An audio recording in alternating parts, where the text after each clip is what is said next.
cidade de Pedro Leopoldo dos anos 1950 é bem diferente da que vemos nos dias atuais.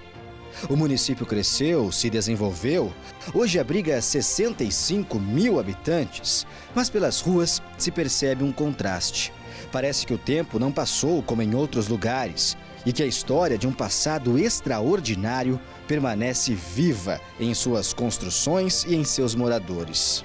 Muitos deles sabem que a atmosfera de Pedro Leopoldo é diferente e por causa de um homem simples, humilde, de coração generoso e que nasceu aqui em 2 de abril de 1910.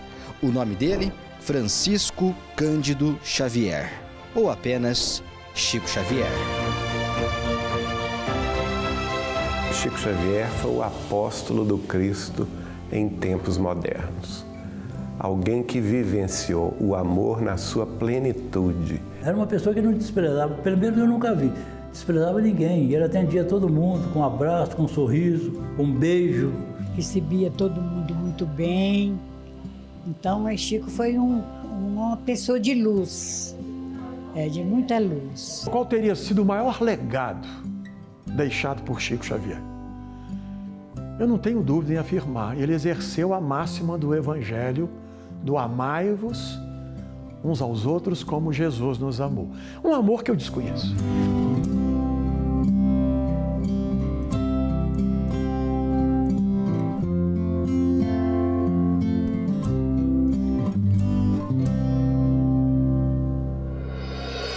Nós estamos em Pedro Leopoldo e numa época muito marcante para a cidade. É que agora, em junho de 2022, vão se completar 20 anos da morte de Chico Xavier. O nosso objetivo por aqui vai ser visitar lugares importantes para a história de Chico, encontrar pessoas que conviveram com o médium e também recontar parte da sua trajetória de vida, só que por um olhar mais humano.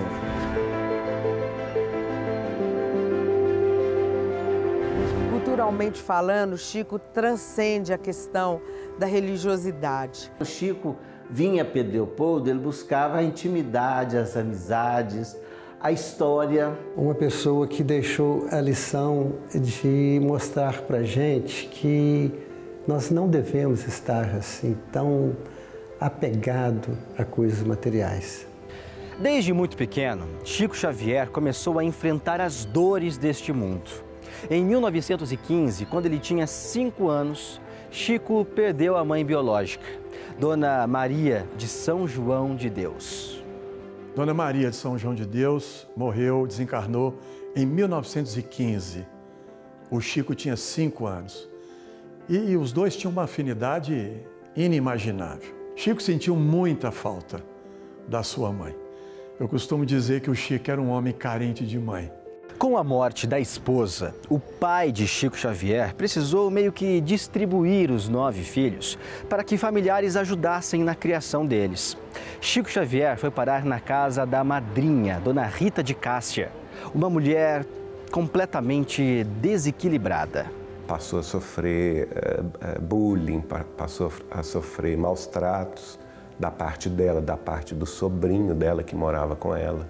Era uma madrinha desequilibrada, não entendia as situações que passava aquela criança, que sonhava muito, que tinha sonambulismo, tinha muitas dificuldades, não compreendia e machucava o Chico. O Chico tinha medo. E ele via a mãe nesse momento. Ele tinha a visão da Dona Maria de São João de Deus que pedia a ele paciência, que não reagisse, porque se a madrinha dele ficasse muito nervosa, ela poderia quebrar o braço dele e ele ia precisar do braço depois, né? Então tudo isso aconteceu e ele foi com paciência suportando isso e ela prometeu: eu vou mandar um anjo para cuidar de vocês. Foram 2 anos de sessões constantes de torturas físicas e psicológicas, até que o pai do Chico Xavier se casou novamente. Sendo assim, o Chico foi morar agora com a madrasta, Cidália Batista Xavier, uma mulher carinhosa e de coração enorme. uma verdadeira santa, Dona Cidália Batista, com a qual o Chico se ligou desde o primeiro encontro. A primeira conversa dele com ela foi: a senhora é o anjo que a mamãe mandou, que mamãe prometeu mandar em nome de Jesus? E aí ela viu que ele estava com maus tratos, com a barriga machucada, cheia de feridas no corpo, e cuidou dele demais. Em 1931, quando a madrasta de Chico Xavier morreu, a Dona Cidália, um fato marcante mudou a vida de Chico para sempre.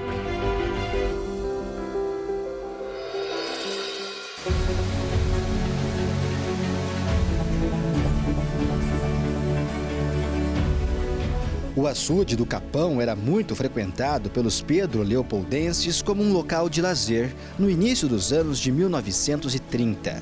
Chico Xavier também gostava de estar em contato com a natureza deste ambiente.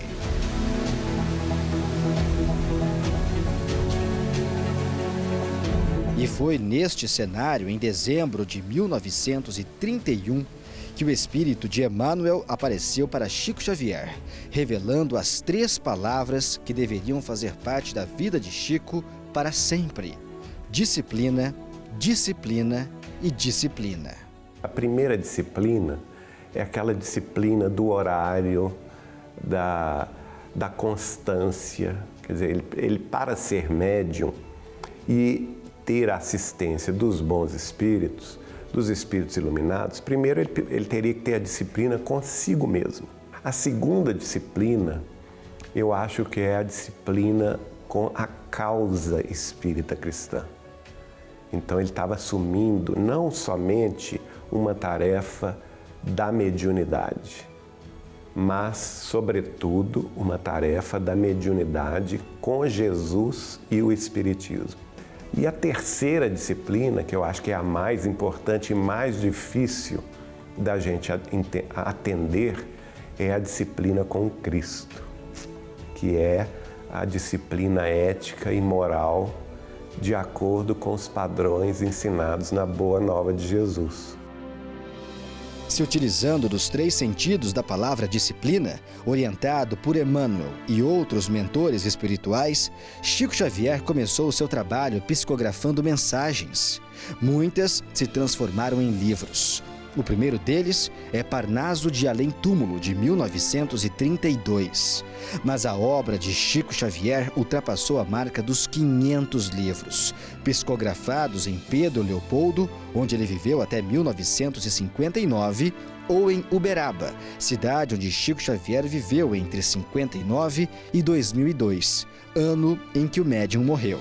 Mas durante a sua vida, Chico Xavier deixou exemplos práticos que não foram esquecidos com o tempo. Sinceramente, não acreditava que pudesse existir um homem como Chico Xavier. E se falava muito aqui em Pedro Leopoldo, em Chico. Quando eu nasci, ele já tinha mudado para Uberaba, mas mesmo assim se falava muito em Chico. E eu falei, gente, eu quero conhecer esse homem, para saber se de fato era tudo isso. E de fato, era tudo isso e um pouco mais. Um homem simples, nasceu simples, viveu simples, morreu simples. Simples assim. O Chico, ele dedicou a sua vida a essa divulgação, ou esse trabalho, trazendo a espiritualidade para nós. E não só na mediunidade, né? O seu exemplo cristão é que consolida a sua obra. Então, eu falaria isso porque todo cristão deveria buscar a obra de Chico Xavier, que vai encontrar Jesus. A partir da morte, Chico Xavier virou história, mas seus ensinamentos simples, sua vida humilde, desapegada ao mundo material e seus gestos de caridade não ficaram no passado. É como se Chico ainda fosse um morador de Pedro Leopoldo, regendo seus amigos e fazendo com que a luz, que foi acesa há tanto tempo, permaneça sempre iluminando a sua cidade natal e todas as outras cidades do mundo. Os exemplos de amor de um homem de carne e osso é o que você vai ver no segundo episódio de Chico Xavier, a luz que não se apaga. Chico era, ele andava com sapato de qualquer maneira, fazia sapato de chinelo, paletozão, e chapéu, ele usava chapéu nessa época, né? E do outro lado passou o padre Sinfrônio. O padre Sinfrônio cumprimentou o Chico lá do passeio que estava do outro lado. Chico simplesmente tirou o chapéu e fez uma vênia para ele, no meio da rua. Eu vi essa cena e não pude fazer nada, só ver. Não estava com máquina fotográfica, não estava com gravador, não estava com nada. Só vi e guardei na memória, né?